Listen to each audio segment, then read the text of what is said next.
I was having a conversation with a friend from back home, and so many things work in connection together to get me where I am. I saw this article about this guy. I think his name's, I might be mispronouncing it, but Brian Mwende, and he is in Kenya, and he was a lawyer. He was a fake lawyer. And he won 26 cases straight.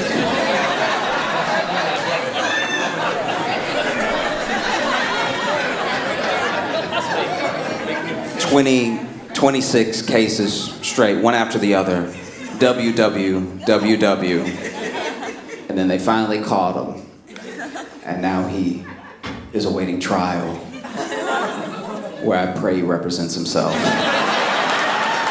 That's phenomenal. 26, you got fake, and apparently it's a whole thing. I didn't know this. In Kenya, this is a whole thing. There are a bunch of fake lawyers, because he was just the first one. There's a bunch of fake lawyers that just never actually passed the bar, but they've been practicing.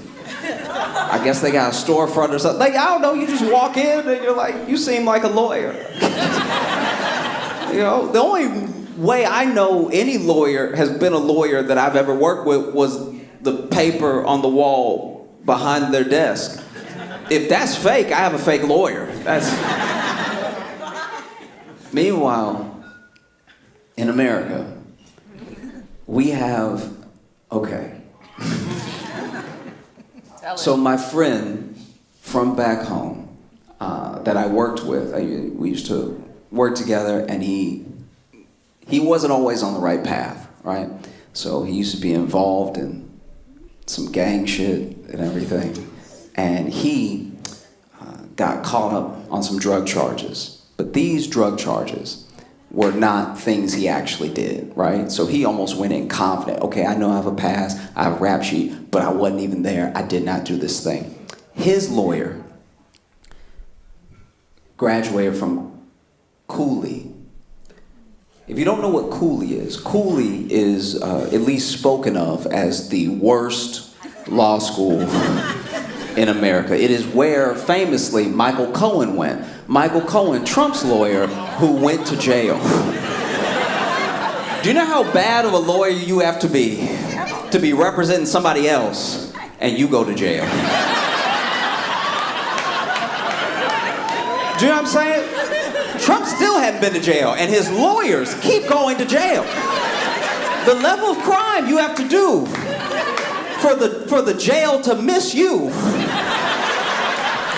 and hit whoever is standing behind you is crazy. But it was Michael Cohen's fault. He did his crime, you know, he went ahead, went to jail and everything. But Cooley, apparently, is not a great law school. I didn't know this, but this is something that came up whenever Michael Cohen went to prison.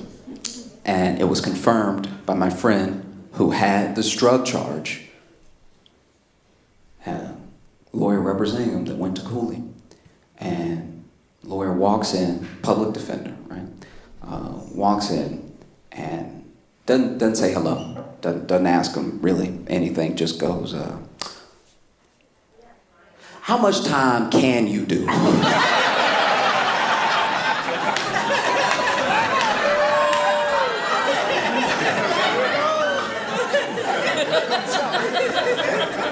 And he was like, I shouldn't do any time. I wasn't there. I did. And the lawyer cut him off. Fuck all that, all right?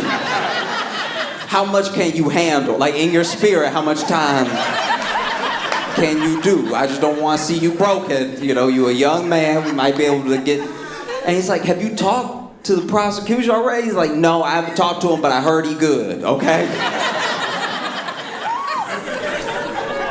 It's like, did he offer a deal or something? Ain't no deal right now, man. Just answer my question. So they end up going to trial, right? And during the trial, there's just a random day that his lawyer and the prosecution get called up by the judge, come see me in my chambers, right? Full, like, Law and Order. And then they're gone for like 8 minutes. And when the door opens, he sees his lawyer, the Cooley graduate, walking out in handcuffs. He doesn't even know what this dude did, but he leaned over to him as he was getting walked out and was like, I did my best.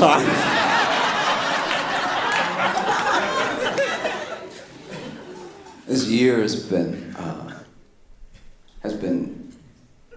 really, really wild in the ways of how labor works. There have been 312 strikes this year. Different organizations, things that have nothing to do with each other, all striking, different places, right? And that tells you something. That tells you a bigger thing is happening, you know? And I think that it also tells you that you can only treat people a certain way. You can only underpay them. You can only take so much from them before they can't take it anymore. You know what I mean? Because striking comes at a cost. It comes at a heavy cost. And you should ask yourself what that means when someone is striking, which is already a cost to them, and they're doing it anyway. That means that they have so little, that they have so little left to lose, they might as well roll the dice, you know? And it's across so many different industries. Alaskan school bus drivers had a strike. I don't even know what that job is, really. Like, it sounds like most of it is in the name. And I imagine it's like Ice Road Truckers, but with kids, you know what I mean? They had a strike. Nurses banded together and had a strike. One of the largest strikes we've seen from nurses. And that's one of those professions where you just give those people what they need. Just do it. The nurses, a nurse.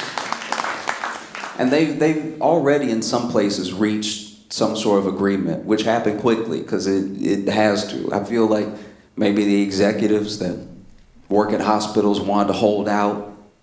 They were like, fuck them nurses, we ain't giving them shit. And then they immediately fell down some stairs. And they were like, just bring them to the table, God. Oh God.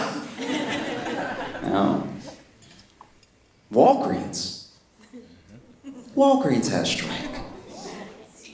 Yeah, a lot of people didn't know about this. Walgreens pharmacists had a walkout. There were strikes at a bunch of different Walgreens. You better give those people what they need, because without a pharmacy, Walgreens is just a bad bodega. Truly, it is. You know, it's not great. It's just a bodega where every item is in prison. You know what I mean?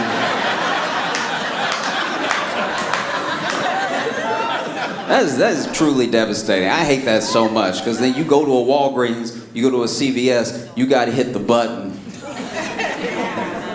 Now you gotta wait. And who knows how long you'll wait, you know what I mean? It could be 2 minutes, it could be till the end of somebody's shift, you know what I mean? It's just, you're waiting there, and then you got to point too. That's the worst part. So now you got to point, and then you got to point at which one you need. So now they know exactly what size of condom. It's not even a whole thing that they can open. It's just like, so you want the mediums, or what do you?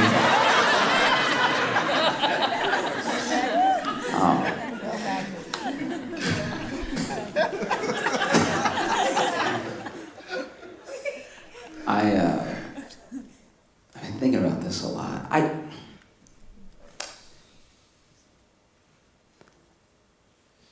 There's something to be said for how we talk about porn, right? I get it. Porn gives men unrealistic expectations, but I think it gives everybody unrealistic expectations of sex, because porn makes men think as soon as they touch you with their penis, you're gonna freak out. You know what I mean? If they just put the dick on the shoulder, you're gonna be like, that's not how life works. And porn gives women unrealistic expectations of sex, because it makes women think sex is about to be like good or whatever.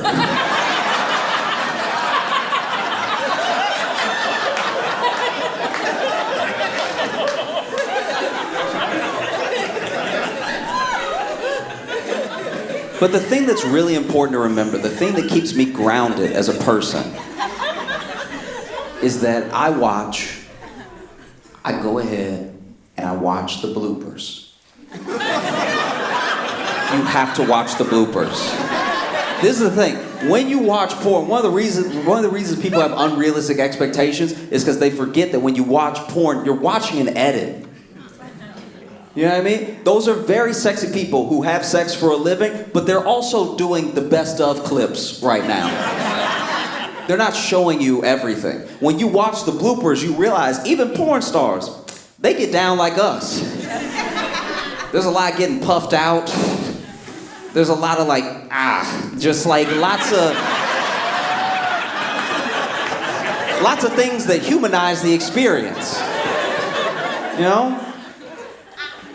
One of my favorite ones, it wasn't even really a blooper, it was just like an outtake, I guess, just some extra footage. And there was a guy who had what I can only describe as too big of a penis. Now I know that makes it sound like I got a small penis or something, but truly, for the safety of the actress involved, this was untenable, okay? I was worried for her, all right? So anyway, they're going at it, and they're making all the noises you'd expect. It's him going, oh, him like, ah, like just a non-stop of that. And then out of nowhere, this man stopped, walked away, walked over to the crabs table, and grabbed a Snickers and started eating. And I was like, you know what? Yes. Yes, we need to incorporate more snack breaks into sex. That should actually be the Snickers commercial right there. It should be somebody,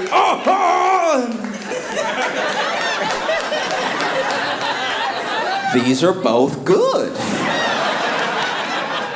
I like them both. You know?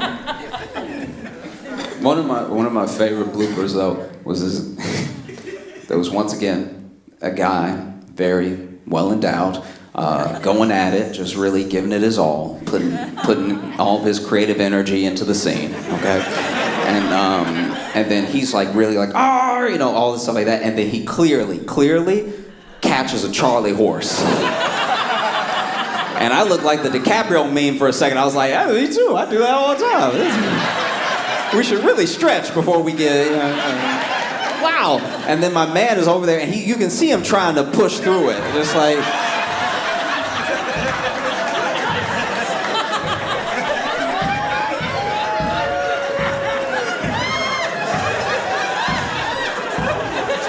And then at one point, when he has a Charlie horse, he goes like, which I guess is the same noise he makes when, you know. And so then she's like, did you? And he's like, no, so then the actress sits down and you see her from the front for the first time. And it is funny because she's not looking at the camera, but the camera's still rolling. And he over here limping, trying to stomp it out. And she just goes,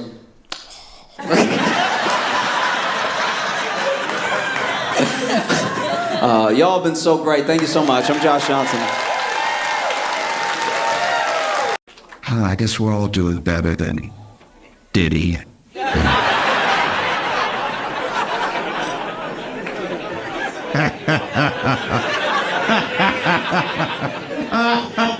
Oh, what a week. All right, if you don't know, I'll try to bring you up to speed very quickly. Basically, Diddy has been the devil for decades.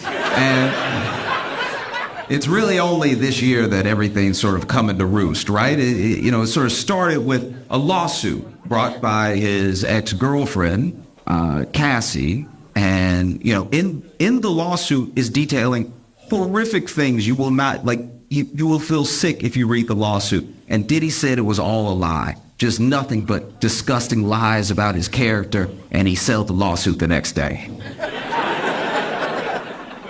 I don't know about you, but I've never been lied on so hard that I was like, you better stop lying about me. I will pay you as much as you want for you to stop telling me all the stuff I supposedly did. I want to make sure that this is, how much does the check need to be? It won't be in escrow. It'll be in a check form in the morning. But I will pay you as much as it takes for you to stop lying before people start looking into what you said because everybody else is saying it.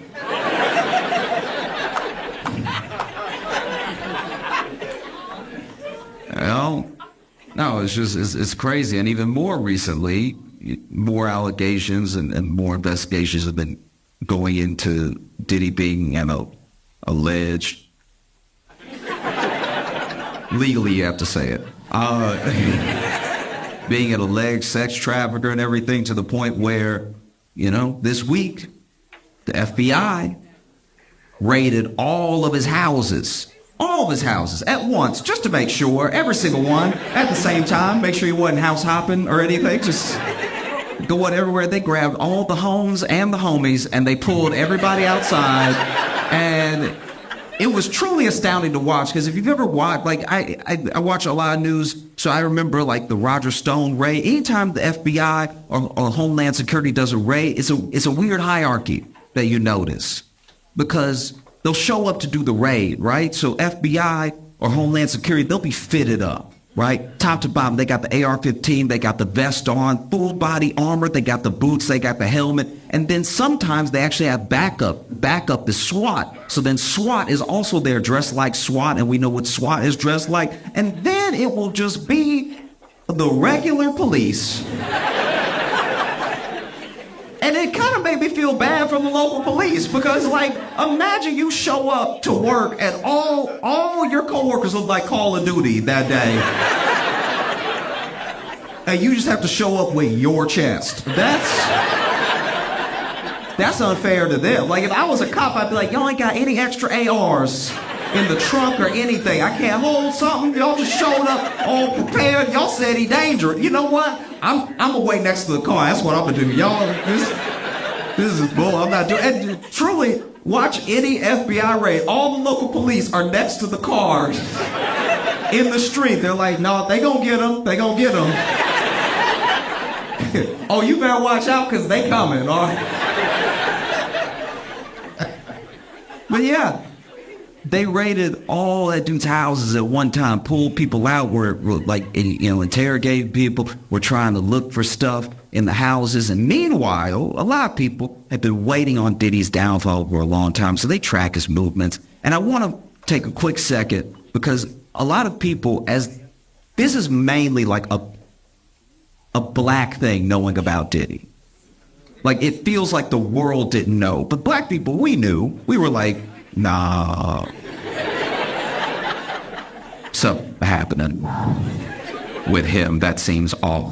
I don't know if I love that either. That's just been us for like 2 decades with Diddy, just being like, did y'all see? You know what I mean? And so a lot of other people are catching up. So then there are things, when anything like this comes out, there are things where people ask, like, why is everybody talking about it now, coming forward now, stuff like that. I want to be clear. Diddy is not like a Harvey Weinstein in that way, right? Because with Harvey Weinstein, everyone started coming forward, and then people were like, why didn't y'all say something sooner? Look at him. We would have believed you.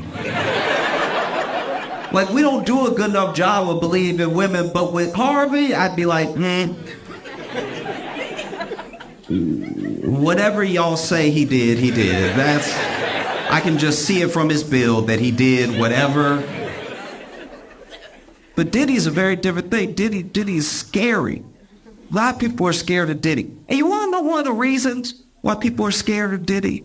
Because of where he comes from. There's gangsters, then there's gangsters. Okay?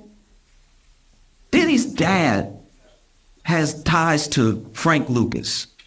If you don't know Frank Lucas is who Denzel played in American Gangster. That's who Diddy's dad hung out with. That's who Diddy's dad did business with. So when you ever rewatch American Gangster and you see that scene when Frank Lucas, Denzel, stands up, and in the middle broad daylight, middle of the sidewalk, a dude disrespects him, and he pulls out a gun and he shoots him in the head and kills him in front of everybody because he knows nobody will say anything. That's who Diddy's dad ran with, right? That's who taught him his, like, ABCs and stuff. You know what I mean? When you see that scene, that's a bone-chilling scene because it happened. That happened. He did that. He killed someone broad daylight because he knew no one around would say anything, right?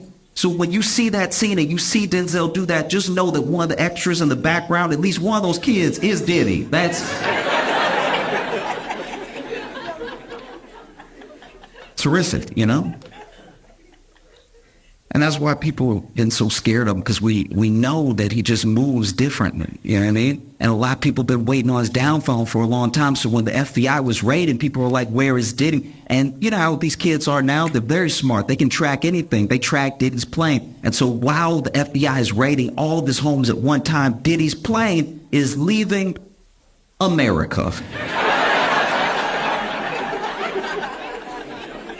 And I don't mean getting fueled up. I mean, the plane is over just blue. That's the ocean. The plane is gone, right?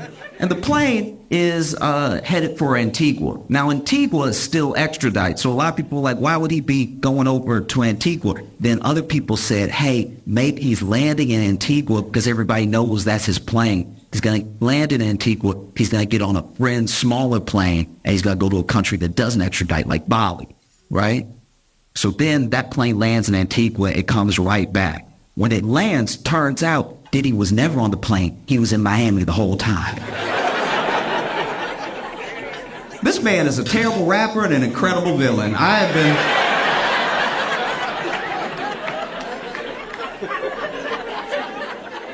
been thrown for a loop consistently with him. Like, this man should be in a James Bond movie. You know, a lot of people are just waking up to how Diddy is, you know. We knew. You know how you know that we knew?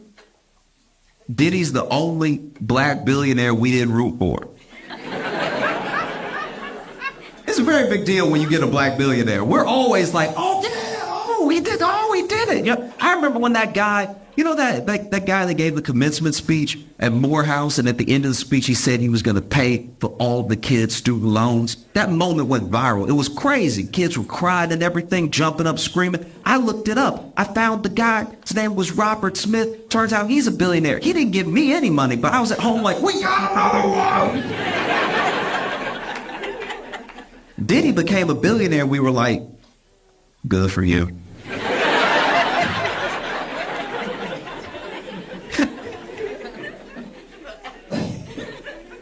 I don't know about y'all, but I absolutely love when home drama spills out into the world. You know what I mean? I don't watch a lot of reality television, so I love when a real life couple just can't take it anymore. You know what I mean? Like they have to have it out, and they have to have it out now. And now is here. And here is where I am. So I get a free show. You know? I think it happens a lot in New York City because we don't have space. Like, y'all have real homes here. Y'all can be like, we will discuss this later.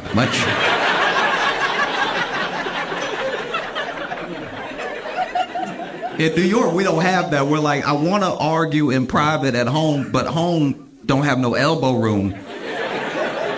I want to argue where I can move a little bit because I'm passionate with my movements. Now, if I'm arguing at home, one time I was arguing at home, and I went like this to be like, oh, wait, you know, just like to hold it up, and then I hit my elbow, and there's no way to look right when you just stand there like.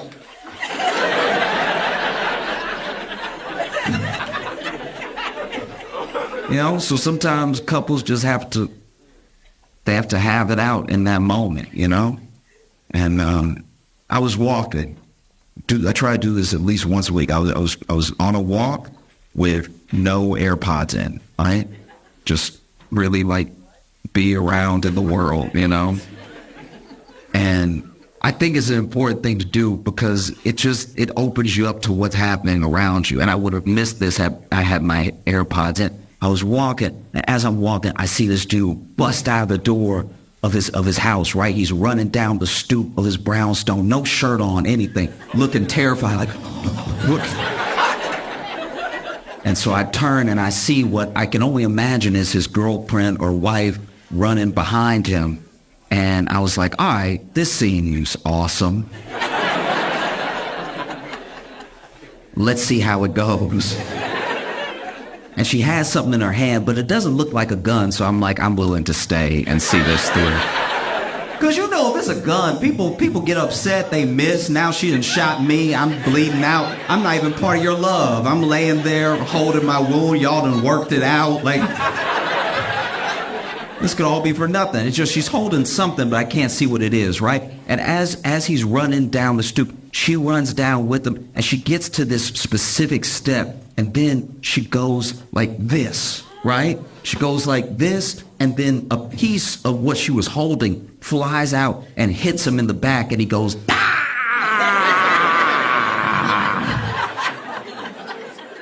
And then she lets go of the other thing that she was holding. It slides down the stairs, and when it slides down, it's close enough for me to see. And when I look, it was the sleeve of a Hot Pocket.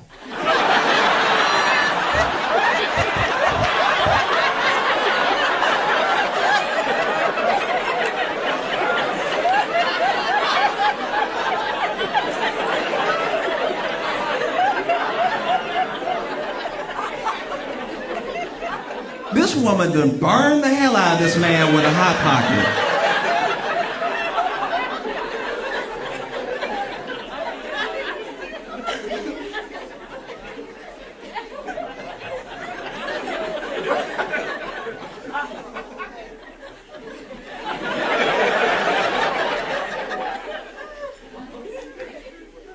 In the known universe,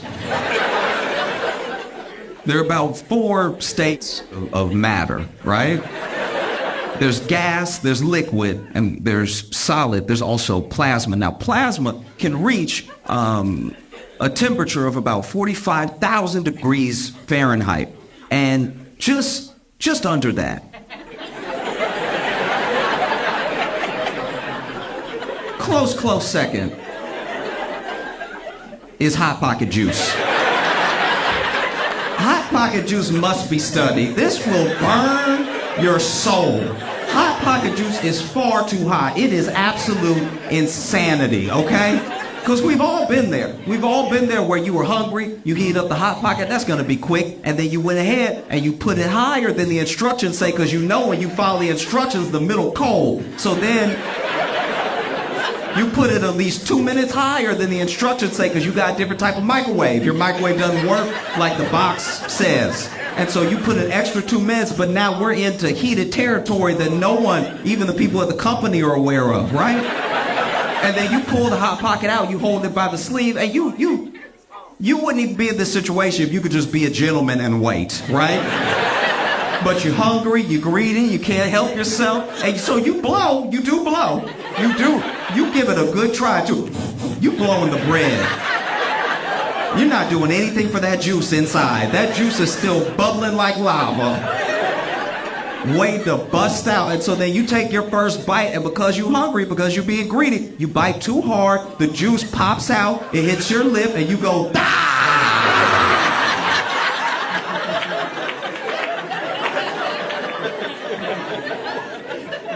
Now you coughing because steam coming out of your mouth because you got the corner bread in your mouth with all the juice burning everything. Burning teeth. Just burning. Inexplicably, just burning and burning and burning. It's terrible. This woman was running after this man. We don't know what he did. I didn't stay for an interview. This woman was running down the stairs after this man and had the Hot Pocket sleeve in her hand and reared back like an ancient weapon. Reared back.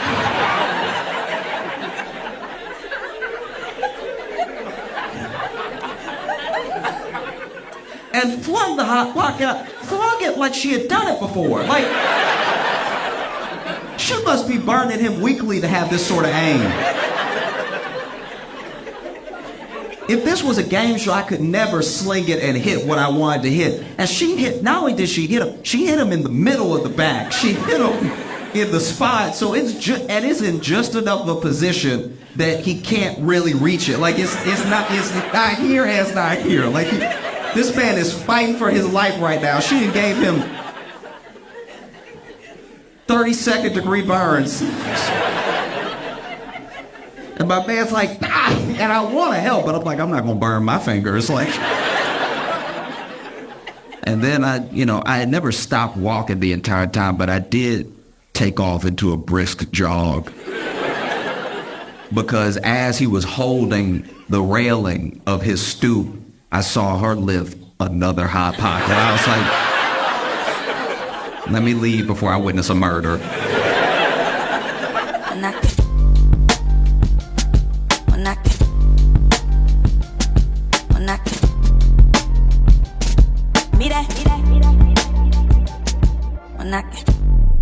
Give it up for Josh Johnson!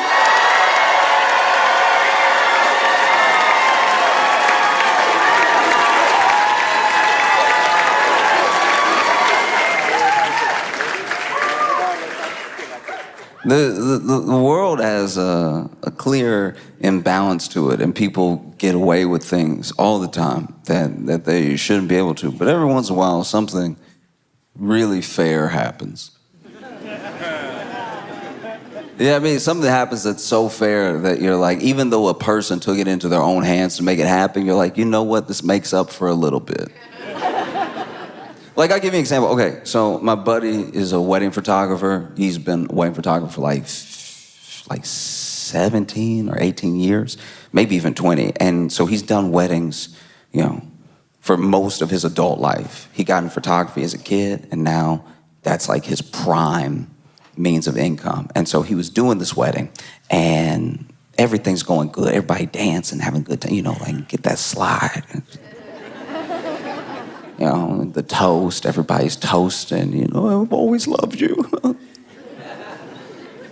Good conversation, eating good food.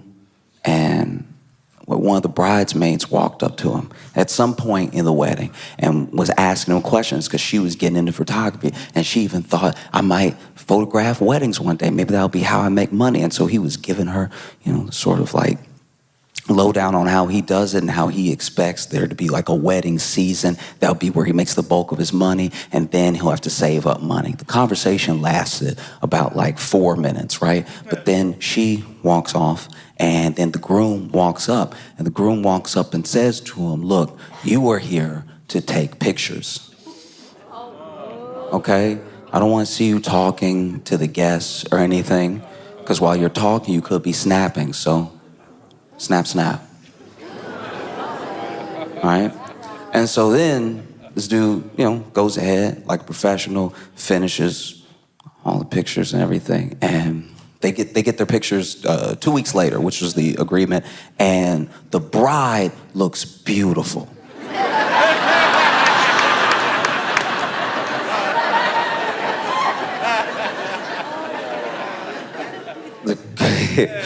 The groom, everybody was dancing, but somehow he caught the groom just...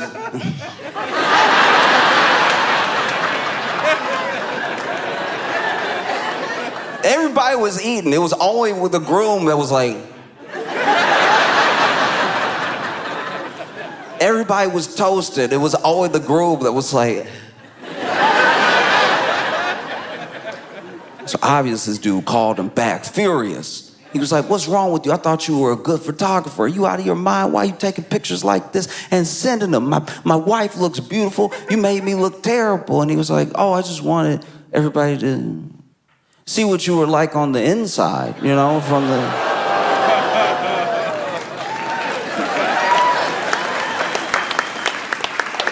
And so when I saw those Vanity Fair pictures,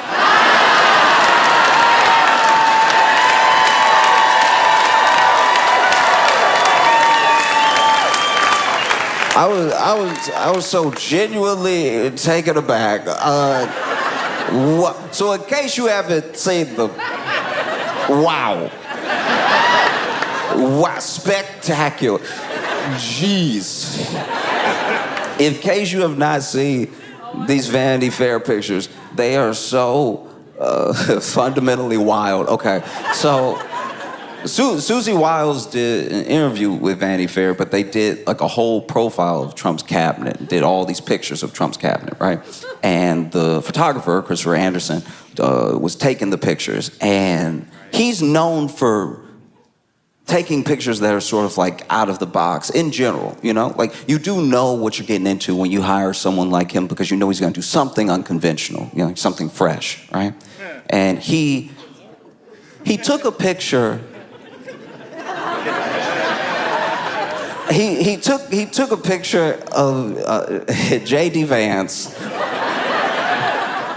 Is way too close.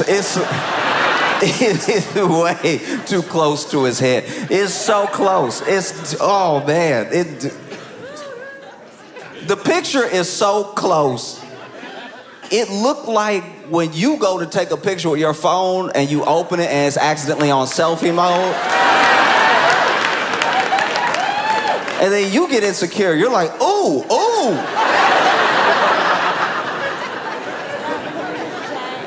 Oh, is that what people see when they see me? This is the last thing. This close is the last thing people see before I kiss them. That's insane. That's probably why we close our eyes when we kiss. Even our ancestors were like, this is too intimate. This is insane. The picture is so close to his head. It is so close to his face. I shouldn't even say head. His head not in it. It is so locked in on his face. It's not, I can't even call it face. His whole face wasn't in it. It is middle head. He got, the whole picture middle head, middle face, center, locked in, middle head, middle face. And he's I don't know what his plan was for the picture. Because yes, this person was too close, but he also made that face. Because he made a face. It wasn't just his face. He made a face. He did like, okay. There's a sneer that dudes will do if they think that they're bad. You know what I mean? Like there's like you lift one side of your face. It's like you're gonna smirk. It's usually what a villain does in a movie. Like, right when they're introduced, they'll be like, huh.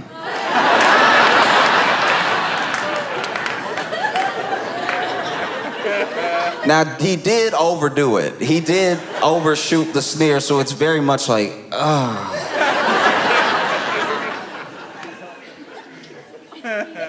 Looked like he stepped on a Lego and was trying to hold it together. You know what I mean?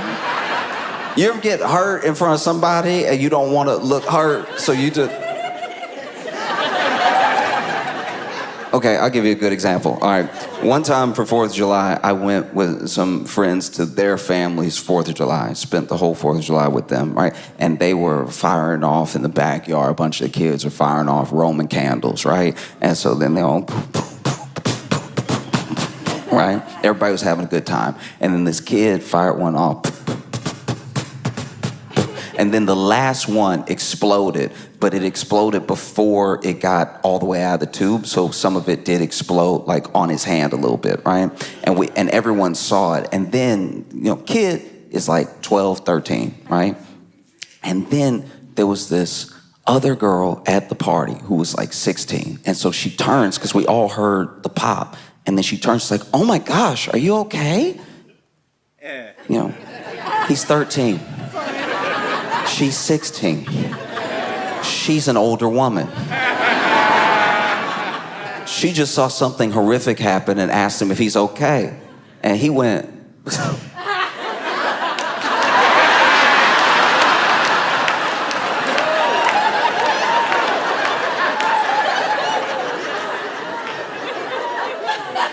Yeah, I'm fine, you know. It's whatever, you know what I mean? Like, sometimes things pop off, you know what I'm saying? You know, real question is, are you all right? Because you looking all right, you know? Like, if anything, you know, you look a little parched. You want me to get you some lemonade? I was going inside anyway. Let me get you a lemonade. I'll be right back, right? And he walked off little man tried to walk off like Denzel. He tried, still had the Roman candle exploded in his head, but he walked off. Gets inside. They had like a sliding glass door to their backyard, so he gets inside, slides the door back, turns around and goes, "Dad!"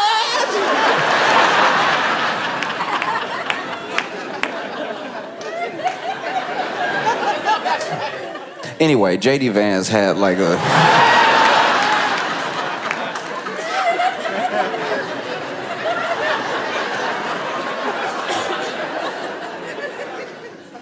Crazy. That's a crazy face to even think is cool. Because you usually make it when bad stuff is happening. One time,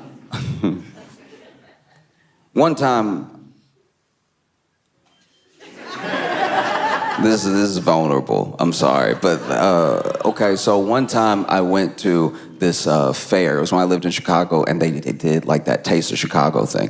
And I went, and there was this one place that had the cheese. I don't remember what it's called, but basically they take a piece of bread and they melt the cheese over the bread, and they use a knife to like cut the last little bit of cheese, and they hand it to you. And this was something I had never had before. I grew up in Louisiana. I grew up around a lot of like Cajun food, a lot of like jambalaya, gumbo type stuff, but I had never had this. And just this particular bread with butter, with this cheese on it, was one of the best things I had ever had in my life up until that point. It was so good. It was so good, I went back several times. It was so good that I went back several times. And then I went home and was telling people, I was like, they had the cheese, and he had the knife, and he was like... And then, lay it out over the bread and everything. He never spilled a drop of cheese. I was blown away. If he had spilled it, I would have caught it. This was some of the most delicious cheese I've ever had in my life. I didn't know a person could eat this much cheese. I ate it like soup. This was the most cheese I've ever eaten. I usually have cheese if it's like a little single slice on a burger or something like that. This cheese, I could eat all day, which I did, right? And then the next day, I was full of cheese. I was full of cheese the worst way possible. I was so full of cheese. Okay, so not only did the cheese mess me up, because I had nightmares. Because you know how they say, don't have dairy before bed and everything? I had eaten so much dairy that it was basically before bed, even though it was hours of... So I had cheese and... Poof. Still remember the dreams, I still remember. It was like two of my bullies from high school and a boss that this was also what is crazy. This is why I haven't touched that cheese since, because I think it made me see the future, because it was like two of my bullies from high school and a mean boss that I didn't have yet. I wouldn't have this boss for another year in real life. Like, when I saw him, when I was introduced to him, I was like, because he was from my dream. This cheese took me to another dimension that night. So then it was these two bullies. Then this man over here, right? Hadn't met him yet, but they were all standing around me, and they were like, what do you even, like, you're not special. And then And then I woke up, it had been hours. That was the only thing that happened in the dream. I saw 3 of them and they were like, "You're not special," and it had been 6 hours. So I don't know if it took them 6 hours to say that in the real world or if they said it and then I just didn't register anything else for 6 hours. But when I woke up, I was sweating. I was sweating so much and I was sweating cheese. I was sweating pure cheese. I smelled like my Chango had a car accident with Brie and turned around in the bed. I was sweating pools of cheese. I sat up, felt like I had a rock in me. Stomach felt heavy and everything. I was like, that was too much cheese. It was too much cheese. I knew it was too much cheese because they almost didn't serve me the last one. The last one they didn't want to give me, but a sale is a sale. You know what I mean? You know? And so then, you know, sweating. I was looking in the mirror. I looked terrible. Just pouring sweat. Looking in my own eyes in the mirror. And then sat down on the toilet and nothing happened. Nothing happened. And not for lack of trying. I even made the face. I was like,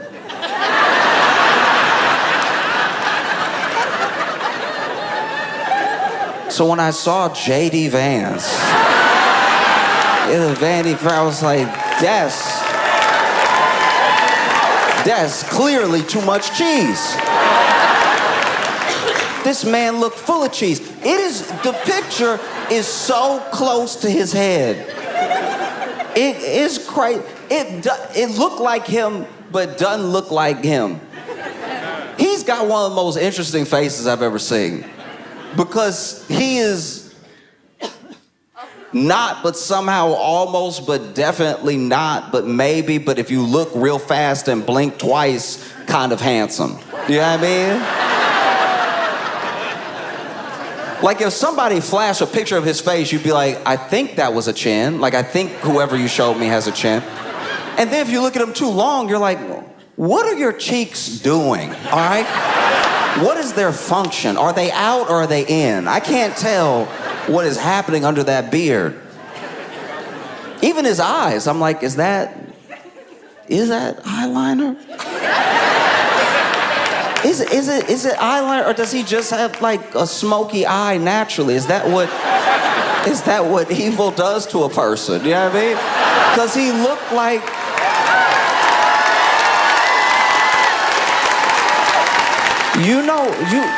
You know the mini boss? You know the mini boss before the middle of the movie? You know the first person that James Bond... the first person that James Bond like kick off a cliff or something like that. He got that face. And the picture is too close. I know. They did him dirty on purpose, but still, they did me dirty. Like I had to look at it. I didn't know this was possible. This is how talented the photographer is. The photographer made J.D. Vance look like J.D. Vance from South Park. Like the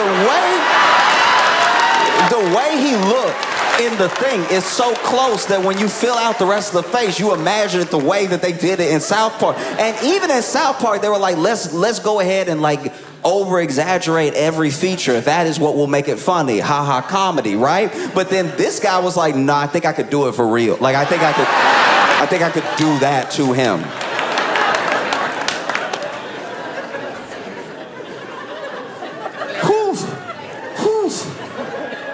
I don't know. If I had a picture of me like that, I think I'd have to start anew.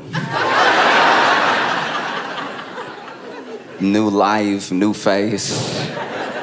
That is crazy. And then they didn't just do the close-ups, you know. Christopher didn't just do the close-ups. He did a bunch of other photos. He took another photo of J.D. Vance. This one was full body, all right? But this one was also hilarious because he zoomed out too far. Like this... J.D. Vance was over here. He probably told him to stand against the wall and give some sort of power pose. So then he's over here, got like, I think he's holding his ring or something like that, trying to give like a sort of House of Cards look. Like. Meanwhile, he doesn't know.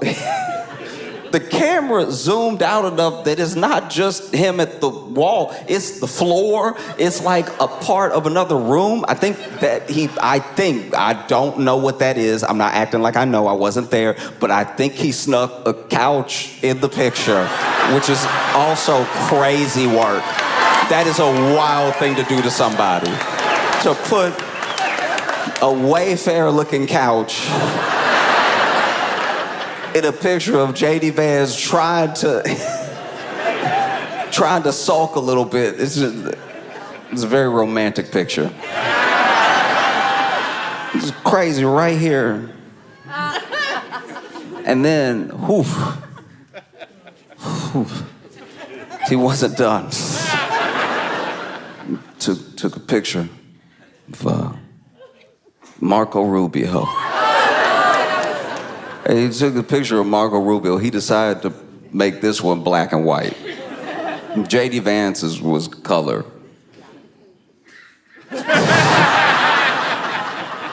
All the colors. He caught the acne, caught everything. And Marco Rubio's, though, was black and white, and he's looking off from the camera a little bit, you know? And even he was probably looking off. He probably told him, like, hey, give me something, you know? Give me something. Give me your version. Give me what you think would be. Try. Little sexy.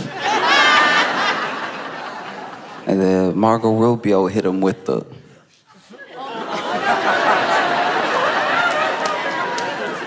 But he did it so close. He took the picture so close that Marco Rubio just looks slapped. Like...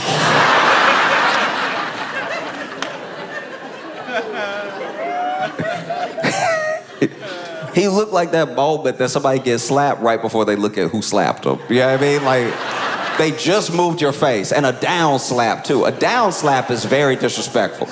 Normally, when being slapped, as someone who has been slapped, depending on the situation, the height of the person, and their feelings about you, the slap is normally a sort of follow-through. You know what I mean? It's sort of a bow this way from right to left, you know? But if somebody really tried to disrespect you, or they got like 8 inches on you, they gotta aim down anyway, so it becomes a pow, a downward slap. Downward slap is tough to swallow. It is, especially as a man. If you get downward slapped as a man, you gotta reevaluate things. I'm sure there are some people who didn't even believe in gun ownership until they got downward slapped.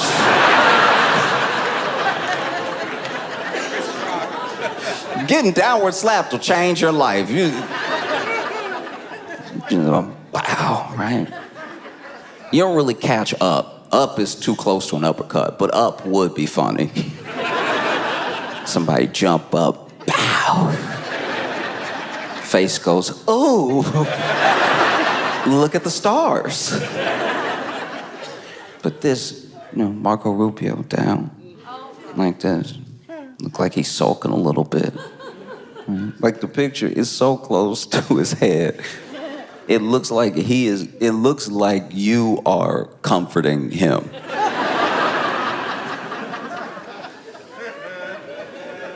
Yeah, because it looked like he's in the picture like... I was supposed to be chief of staff.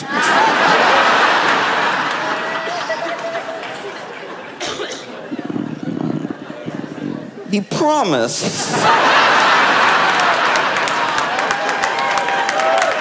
You know when you get mad and you don't know what to do with this, so you just put it in your shoulder? Then promise.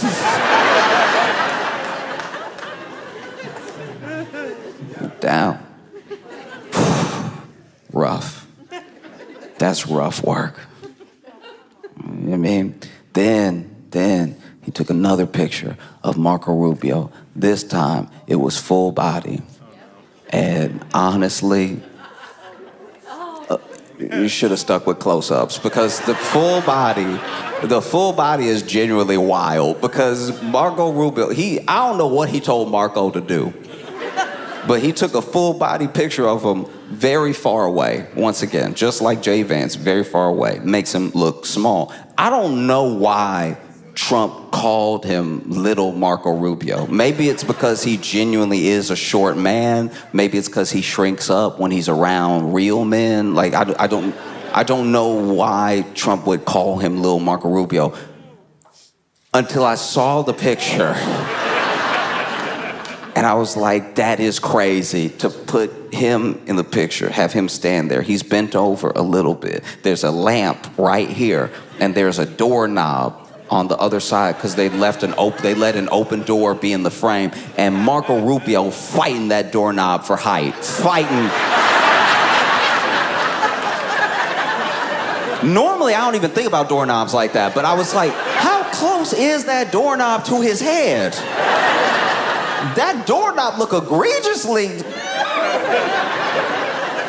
Is that a big door?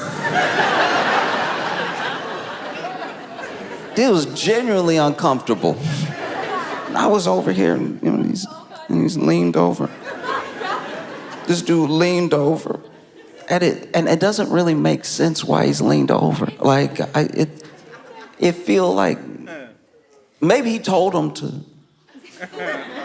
look longingly at the lamp or something like that. Like, I don't know. No, you already got JD with the couch, maybe Marco with the lamp.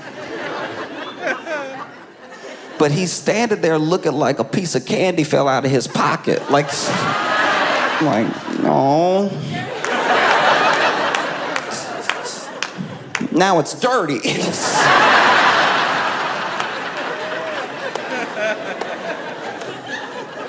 Oof. Even the picture that they took of all of them together, I'm sure that they thought, there's a thing that happens when you're taking pictures, you know what I mean? Where you are going off of what the person telling you to take the picture, they're telling you to do. So you are assuming whatever they're telling you to do is gonna look good, and that's why they're telling you to do it. You know what I mean? So that they see everybody, you see everybody in the picture. He did one where everybody lined up around a desk, and even that one, he was too far away. So you just see like Stephen Miller on the edge, you see like Caroline Levitt standing up, and I'm sure they thought that this was gonna be like the next cover of the reboot of West Wing. But it just looks terrible. Like, they look terrible in it. As a photo, I can't look away. Even with Stephen Miller. A picture of Stephen Miller is already unnecessary. Yeah, I mean, it's almost impossible to look at Stephen Miller and not think of like Megamind, you know what I mean? Like, but this dude got real close to Stephen Miller, dangerous, right? This dude got real close to Stephen Miller, and not as close as JD Vance and the others, right? You can see his whole head, and I don't know if he made him like tilt his head or if Stephen Miller just did that, but he tilts his head. And he did this one in black and white too. He did this one in black and white. You had a bunch of shadow, harsh shadow across his face, really like accentuating like the age in his features and everything, not really able to see his eyes clearly. And this man made Stephen Miller look exactly like an old picture of Joseph Goebbels.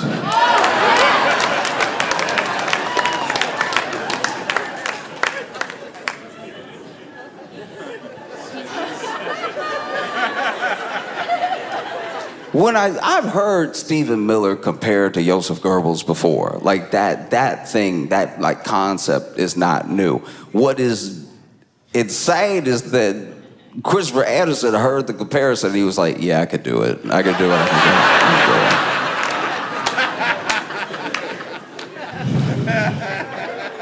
Wow.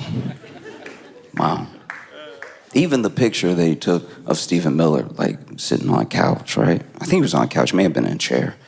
He's over here, arm over, like this and everything. Probably told him, hey, sit like you're powerful.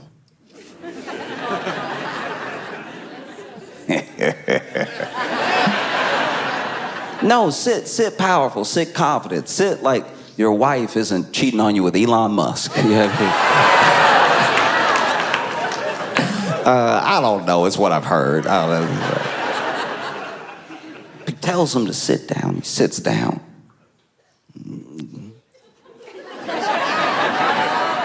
And then he's got just a little puff of stomach out here. Something that normally a photographer would crop out if they liked you.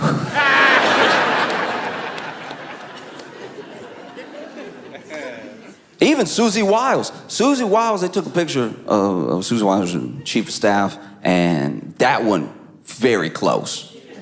And she took that picture like she knew how close the camera was. Her eyes are very open, wide open. And maybe he got that close because if you just see her, you don't really make this sort of comparison. But like to me, with a picture that close, Susie Wiles looked like she from another dimension where Martha Stewart never became friends with Snoop Dogg. Like a dimension where Martha Stewart was as racist as Paula Deen, never became friends with Snoop Dogg, and got into politics.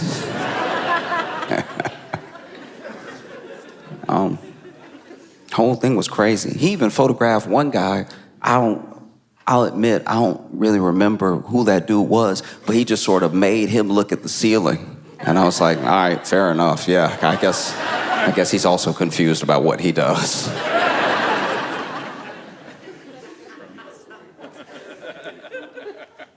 And then he took a picture of Caroline Levitt.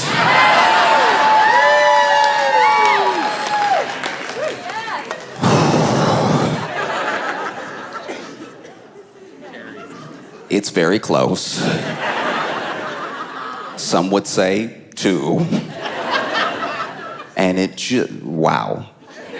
It's so close that when I saw it, I was genuinely shocked. And I was like, yeah, that's a statement. That's a statement. I mean, you are the mouthpiece for the government.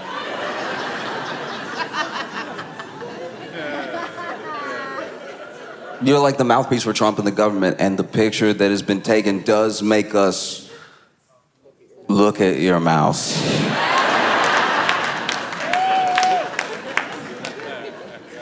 You know what I mean? Usually it's full of lies.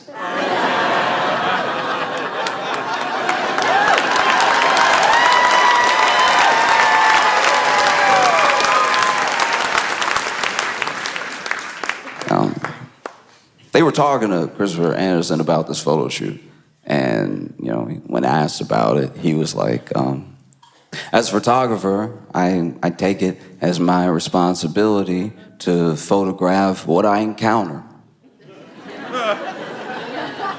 I don't know if he's British, but that seems like a very posh way to say, I was just trying to show who you were on the inside.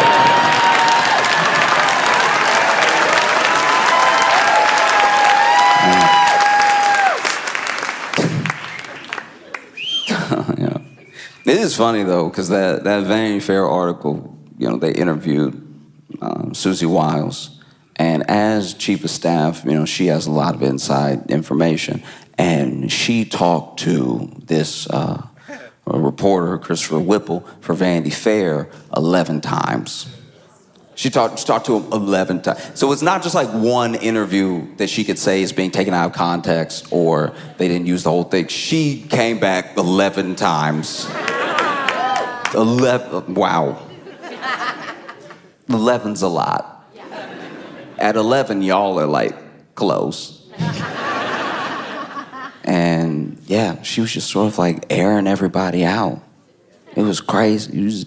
And it wasn't the same way people get aired out after people get fired. Sometimes people get fired and then out of anger, they just try to air everybody out that they worked with, any flaw, anything that they saw, this person's fake, whatever, all this stuff, right? This woman told Vanity Fair everything and then clocked back in. That is a pimp move if I ever saw one. That's probably one of the most powerful moves I've seen in Trump's administration. I'm gonna tell everybody, and I dare you to fire me. I dare you to fire me. I'm the only one people like, apparently. That is crazy. You know, she said that Trump had the personality of an alcoholic. It's like, okay. Like, that's not anything that we didn't know. She didn't say he drank. She said he had the personality of an alcoholic. And if you've ever heard Trump tell a story,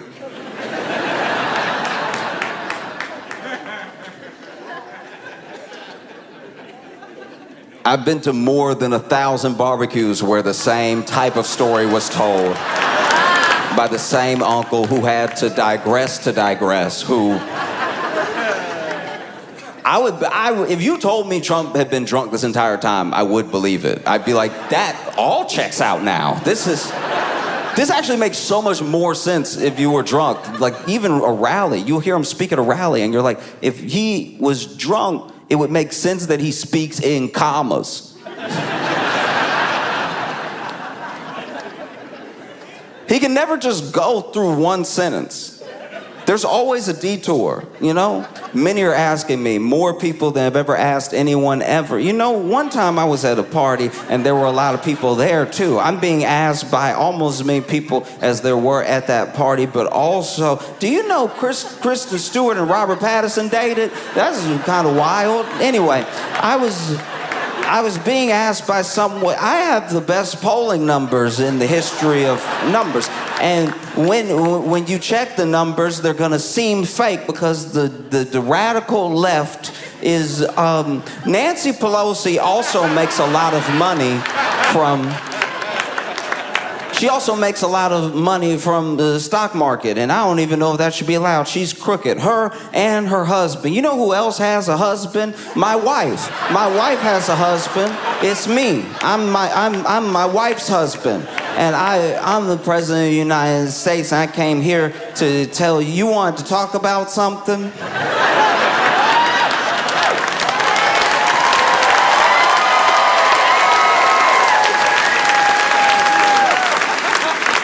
The closest thing I can describe, like, Susie Wiles' Vanity Fair thing to is, when I was in college, I would go to this fast food restaurant that was near the campus. I won't say which one, but I would go there, and I would go there just to hang out with one of the cashiers because she was amazing. She always was ready to tell you everybody's business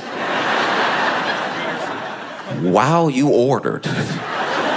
We became fast friends because I would just walk in and be like, hey, how's it going? And she would tell me how it was going for everybody in there. She would air everybody out. There was one time I walked in, I'm like, hey, how's it going? I'll just get like 5 nuggets. And she was like, oh, yeah, no, it's going all right. We a little short-staffed because, you know, Willie got arrested last night. He got arrested leaving work. They arrested him in the parking lot right there. It's right that spot, like where the Subaru is. They arrested him right there, you know. And they were like, get on the ground and everything. They tried to handcuff him, and you know, I don't know. I don't like to take joy in people's downfalls, but Willie and I dated, and he did me wrong. You know what I mean? Like so it's a beautiful thing to watch your ex get arrested. I would recommend it for everybody. It's just something special about watch your ex get arrested and being all, get off me, you know what I mean? And you know, Willie little, so he trying to put up a fight, but it's not much of a fight. He just sort of like bouncing around in the cop's arm and get off me. And then they tried to cuff him, and it was tough because they had to click, click, click, click, click, click, click, click, click, click, click, click, click, click, click, click, click. They had to get that last one, click, click, click, because you know he got the wrist of a bird. Like he's just like.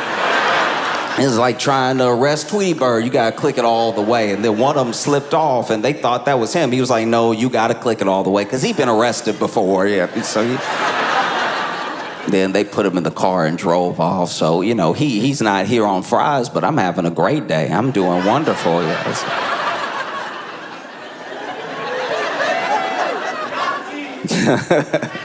There was one time I went in there, I was like, hey, how's your day going? And she was like, you know, Trisha getting on my nerves. Now, admittedly, I only knew her, so I didn't know what Trisha was supposed to mean. She's like, Trisha getting on my nerves, you know what I mean? Like, she over here acting like she can't handle the drive-thru because she pregnant. I'm not even kidding, because she pregnant. We all pregnant, Trisha.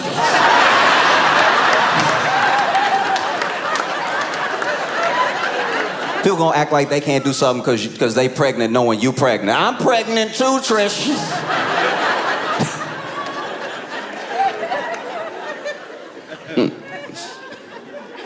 I mean, you know, it's just handing people stuff. All you gotta do, take a credit card and go ahead and hand it back. That's all we asking you to do, you know? But she over here, ooh, my back, ooh, my stomach. It's in your stomach, stupid. Your stomach gonna hurt, okay? You know what I mean? Because she want to act like she was a good employee before. She been bad, but now she just pregnant. You know what I mean? So then she... Anyway, what did you want?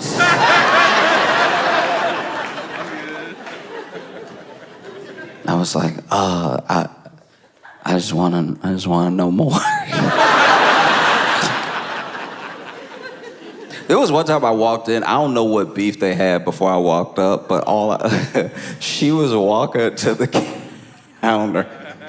And she was walking to the counter and was leaning to the counter, saw me, and she was like, as she's turned it, sees me, had one more thing left that she wanted to say. She leaned towards the counter, starts getting ready to type my thing.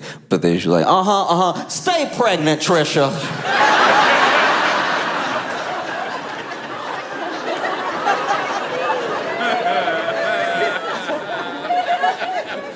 I've never heard stay pregnant in my life. But I don't know if I'll ever forget it. It just would air everybody out. So when I was reading this Vanity Fair article and I was reading what Susie was saying, I was like, I've been here before. You know, basically coming off like she thinks that J.D. Vance doesn't believe in much, how against Trump he was, and then all the way to becoming his vice president and everything. She even said some of the things that we knew but hadn't been said. You know, like they brought up Letitia James. They talked about Venezuela, and she said what we've all sort of been knowing. You know, Letitia James. Oh, that's just sort of a retribution campaign. You know, really got nothing to do with any illegal activity. Oh, Venezuela. You know, that's really just for regime change and for oil. And like I guess she's in a place where she can be honest about stuff sometimes. She's not the one that has to go speak in front of the nation. That's Caroline Leavitt. It's Caroline Leavitt that has to go out there now in light of us knowing everything we know from the Vanity Fair article and then ask like, hey, so we're blowing up boats and we're claiming it's because of narco-terrorism when really it seems like we're just trying to bomb Maduro into submission so we can get some sort of regime change and also get their oil. Is this really just for oil? Is it really just attack on another country's sovereignty? And Caroline Leavitt got to stand there and be like,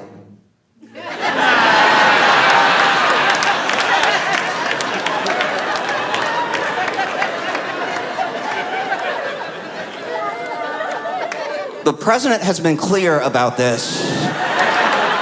He cares about the lives of American citizens.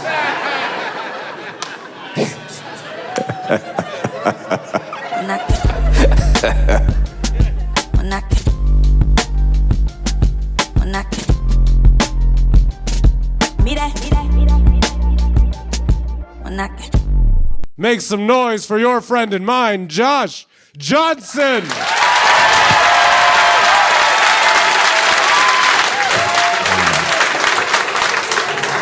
I don't know if y'all heard, by the way, but the Olympic Committee has decided to lift the intimacy ban in the Olympic Village, right? Yeah. Now, in case you didn't know, whenever people go to participate in the Olympics, right, especially for the Summer Olympics, they all stay in one big Olympic Village together, and while they're there, they smash, all right? These are the best athletes in the world. In the peak of their physical prime, they're going to get it on, right? But Olympics is every 4 years, so 2024 Olympics means that last Olympics was that time we do not speak of, right? And in that time, they tried to have some semblance of the Olympics, and so they told the athletes, they were like, listen, something going around. The last thing we need is y'all making something new. So just come here, compete, go home, all right? But then you fast forward to present, 2024 Summer Olympics are in Paris, City of Love. Not only have they lifted the intimacy ban, they've committed to having 300,000 condoms in the Olympic Village. That's ambitious. 300,000 There's only 10,000 athletes. 300,000 condoms. Half the athletes are men. They expect 5,000 men to go through 300,000 condoms in the span of like 2 weeks. I am not an Olympic athlete. But on the night of my life, I went through 2. There is no way. That is too many condoms. That is too much pressure to put on these young men. It really is.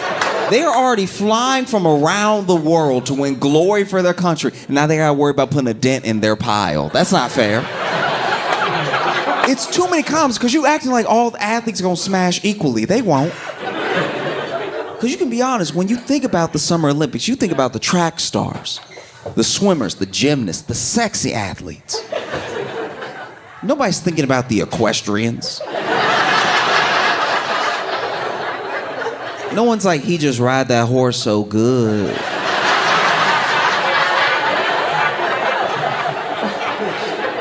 I wonder what else he could. No one has said that ever. In fact, when you watch the sport, you're like, it seemed like the horse doing all the work.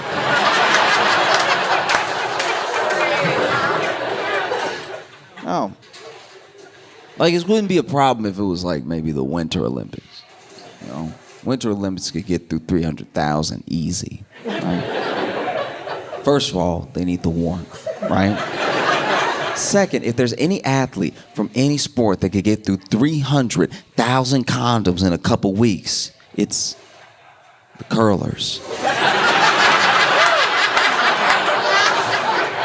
People love to act like the curlers don't get any. That entire sport is foreplay, top to bottom, all right?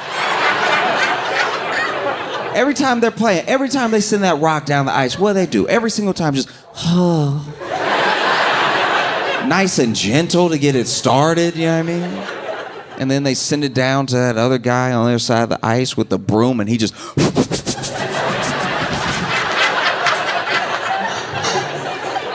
doing it just right so it hits a specific spot. Am I the only one watching the sport?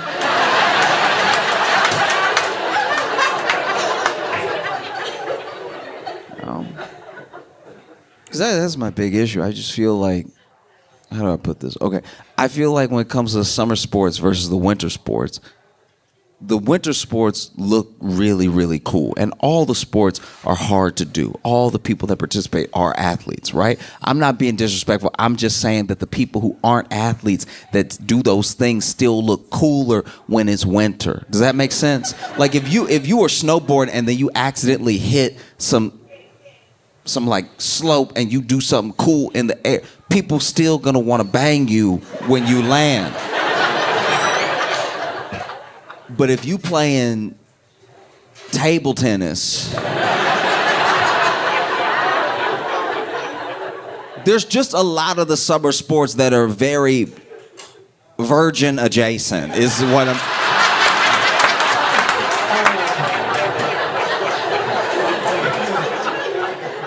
Do you know what I mean? Like the winter sports are like an event. Like even now, even in life, if you went on a trip and you're like, I'm going skiing, it's like, oh, you're going skiing. This is about to be dope, right?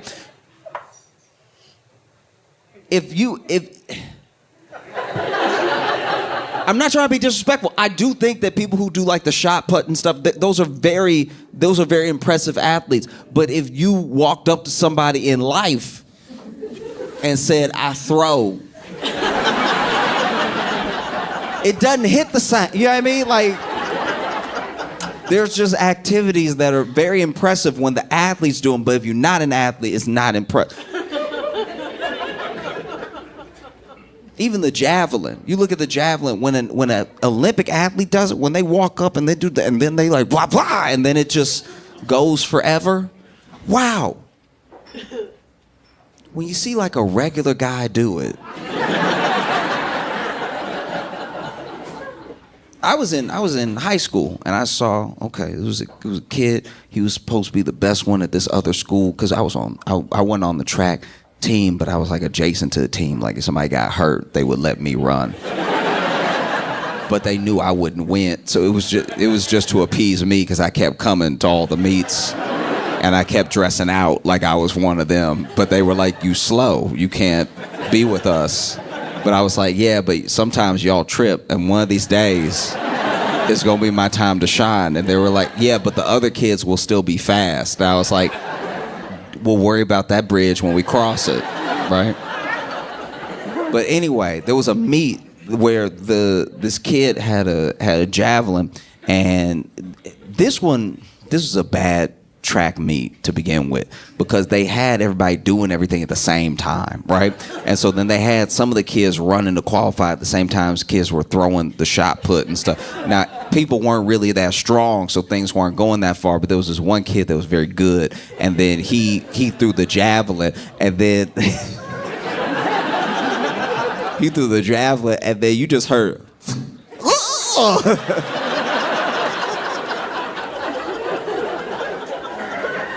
and there's no way to catch a javelin in your body that doesn't make it look like you shouldn't be dead. Like, because it hit this kid in the leg, like it hit just in the leg, right? Which is incredibly painful, but it's so much stick hanging out the leg, it's like, how did it not go through your leg? I don't think you dying right now. You should have, like if this was war, if this is the movie, you'd be, you know what I mean? You just over here, you know what I mean? I feel like what I'm saying is starting to make sense. I feel like you're getting it. It's that the summer sports just have so much range. You know what I mean? Like in winter sports, there's like bobsled or something. Bobsled still very cool, going super fast. And then you get to the end. Even if you last place, you went so fast. There's somebody at the finish line that's like, what are you doing later? Like, you know? But if you're the discus at the Summer Olympic and it just, you throw your hardest, right? You throw it as far as you can, and then it just go, and then it doesn't hit that line, right? Because they already have the line of what would be impressive. This impressive line right here, if you get it past that, people go, ooh. If you get low, people are like, oh. And then you threw it as hard as you could, and then, oh. You going home alone. That's just the way it's gonna work. But I hope it works out for the summer athletes. I really do. I hope they get it on. Because selfishly, I want to see what some Olympic-made babies look like. You know what I mean? Like a medalist in judo and a medalist in the high jump. That sound like how you make a superhero. You know what I mean? No, I hope they smash to their heart's delight. I really do. I don't want to see any like mixing. Like gold can't get with bronze. All right? Like we might not be making a winner. All right? I think family is incredibly important, right? But it does suck. Like, here's the thing. I don't know how to describe this. And this is not a perfect haven't thought it all the way through. So I haven't actually thought of a solution. I really am just up here complaining, okay? But it does feel upsetting sometimes that when you marry, like I've watched a lot of my friends get married, right? And when you marry, you're in the family, but you just wanted them.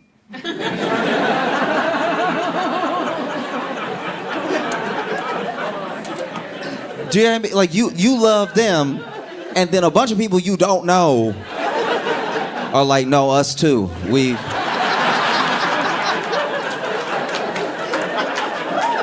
We all go together now. Inseparable. We're family. You know? And sometimes it works out beautifully. Like sometimes you meet someone, you fall in love, and their family is also delightful. And that's very sweet. I love that. I love that for my friends. I love that for my family members as that's happened to. But then sometimes you meet someone and y'all fall in love, and then you get introduced to people that you're like, ooh, I don't want to have anything to do with... I don't want to have anything to do with what you got going on. Like, that's not why I came. You know what I mean? It feels like going to a restaurant, right? And being like, oh, I'll get the wings. And they're like, and you'll have the burger. And you're like, I can really only fit wings, right? And that's why I only ordered the wing. No, trust me, the burger comes with the wings. And if you don't have a sufficient amount of burger, the wings will get mad, all right?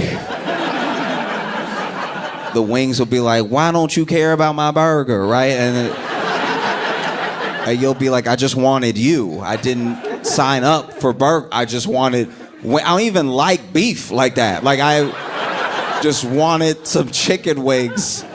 And you're great. It's like, yeah, but the beef, and we were raised together. Like, we should all find a way to get along. And you're like, this metaphor has run out.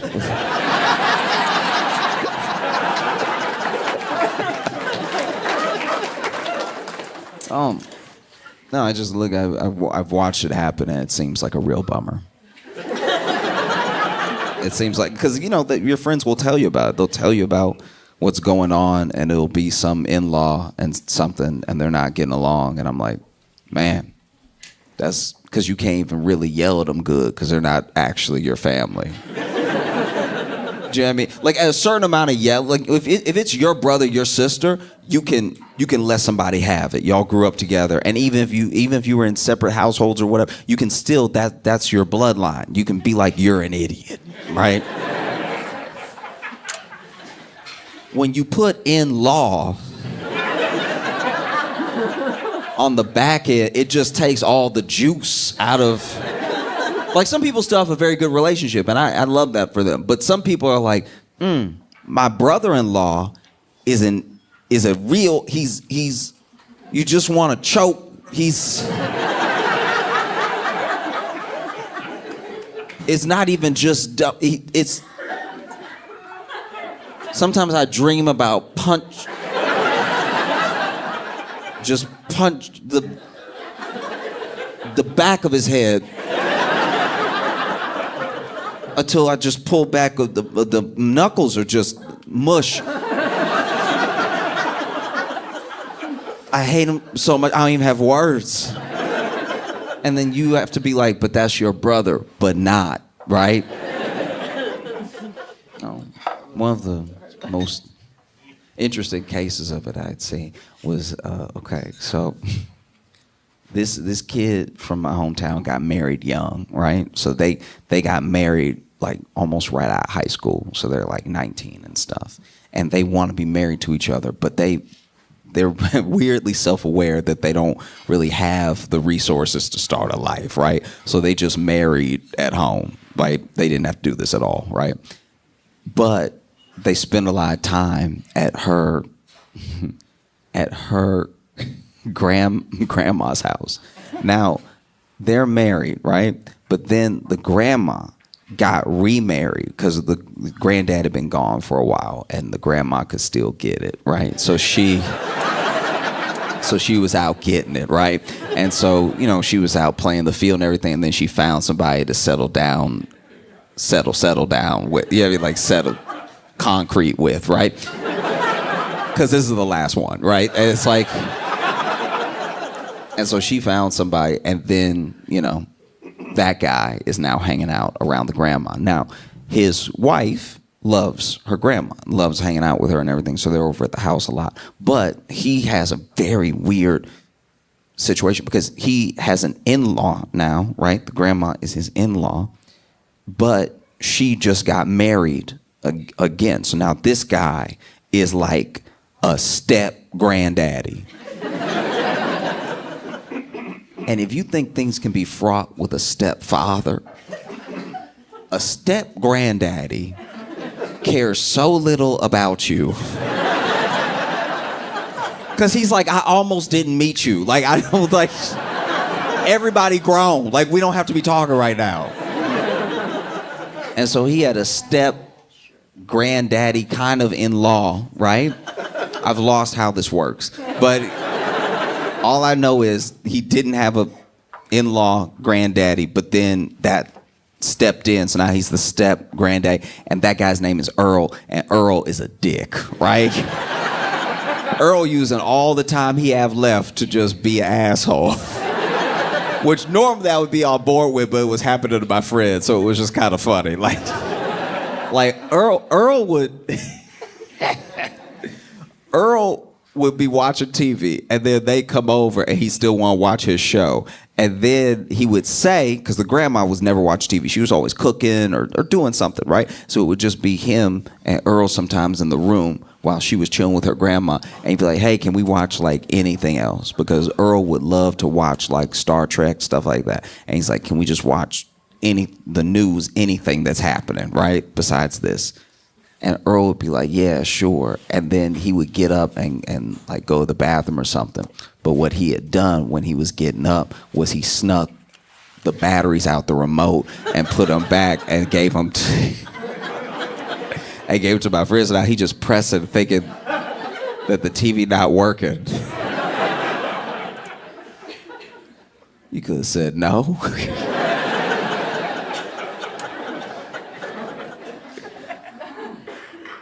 Yeah. There's at a certain point you're like, man, why are you here? Why am I here? Why are we doing this? And Earl had he had this raspy voice. I say he's still alive. He had this super raspy voice where he'd be like, so y'all just gonna stay for dinner? Eating up all the food. Earl didn't even cook. Her grandma cooked. But he would still get he would watch my buddy eat and watch him eat.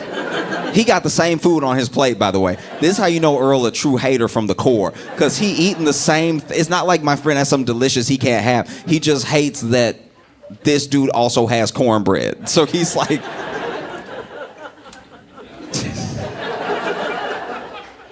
staring him down. Nastiest thing Earl ever did was Earl was like in a chair for a little while, right? And he had like twisted his ankle, and so he was in like a little wheelchair, right? And he wasn't leaving the house much. But one time it was him and my buddy in the room. And without saying a word, they just watching Star Trek. He given up on trying to switch shows and stuff like that. He's like, when I'm with Earl, I'm just gonna watch Star Trek and that's it, right? Earl leans until he tips out of his wheelchair and he laying on the ground. And when everybody come in, he pointed to my buddy. He was like, why would you push me like that?